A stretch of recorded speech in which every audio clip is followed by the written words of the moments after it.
I think it's probably a guy called Mike Pilavachi. He, for many years, he led Soul Survivor youth conferences and festivals and stuff. And I guess that's because he was a real influence when I was a young person. That's where faith really came alive, when I went to Soul Survivor festivals. And he just had this lovely way of creating space for people to encounter God, and without any hyping anything up or having to kind of be super spiritual and like that.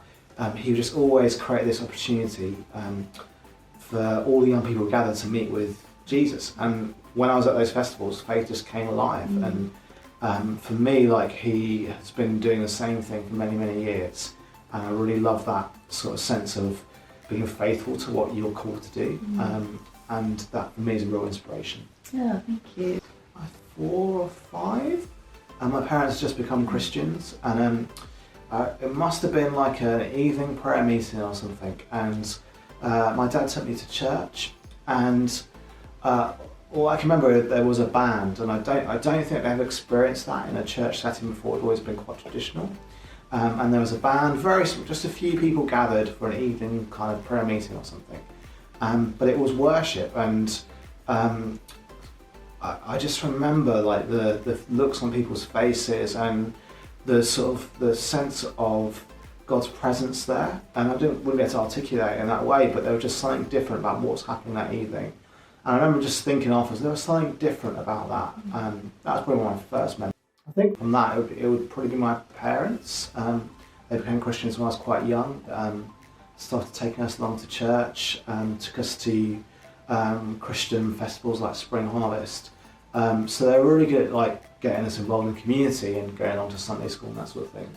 But also, I guess I realised that it was really serious then, because they affected the way they lived their lives. So I remember one time coming downstairs in the morning, probably only like 7 or 8, and just being greeted by this strange man with a beard who smelt funny, and being like, what's going on, and going in for breakfast and realising that my dad had met someone who was homeless that the night before. It'd probably been a cold night, and he'd invited him home to kind of our house, which probably nowadays would maybe at the time would just seem a bit ridiculous thing to do, but it really showed me like the sort of the sense of integrity, that like following Jesus wasn't just something that affected you on a Sunday, but actually had an impact like during the week and the way that you lived your life. Yeah, that's wonderful.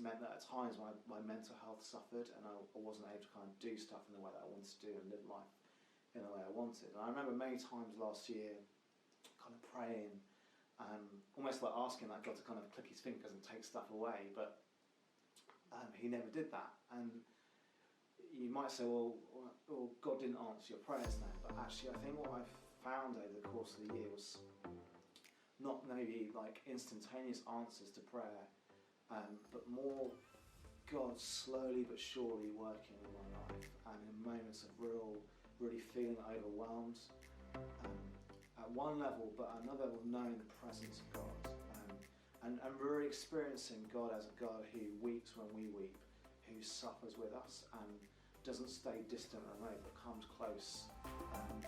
And I remember certain moments last year when things were really difficult, just knowing peace.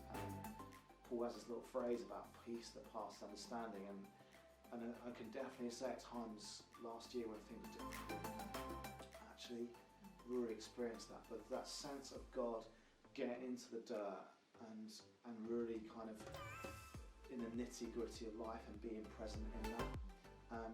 And for me, little by little, I guess, seeing him bringing hope and healing, even in the midst of the struggle. And there's this 19th century Christian writer who talks about, above all, trust in the slow work of God. And I think for me that's kind of my story of 2022 really. It's like, it's maybe not God answering in instantaneous ways, but slowly but surely drawing me to himself, walking alongside us in the rubbish of life. And that gives me something so deep and anchoring and centering that for me is like such a gift really. I think probably my biggest joy in ministry is seeing people come alive and becoming who God's called them to be. I love it when the church is the church, that people get to do the stuff that they're called to do, whether that be, serving those on the margins, or doing stuff in a Sunday in church, or helping out in some way, or being the person at work that they want to be, or when lives are healed and changed and families are restored. For me, I get the greatest joy when, not from what I do, but from what others do, and that's why I love my job really, is that so much of it is actually not about me hopefully doing stuff, but actually helping others to do what they're called to do. The biggest mistakes that I make in ministry are often when I rely too much on what I can do and think it's about me and my gifts, and lose sight of what God can do. And I think time and time again, God in His graciousness has just been gently calling me back to that, going, actually, it's my church, not yours, and let me take care of that.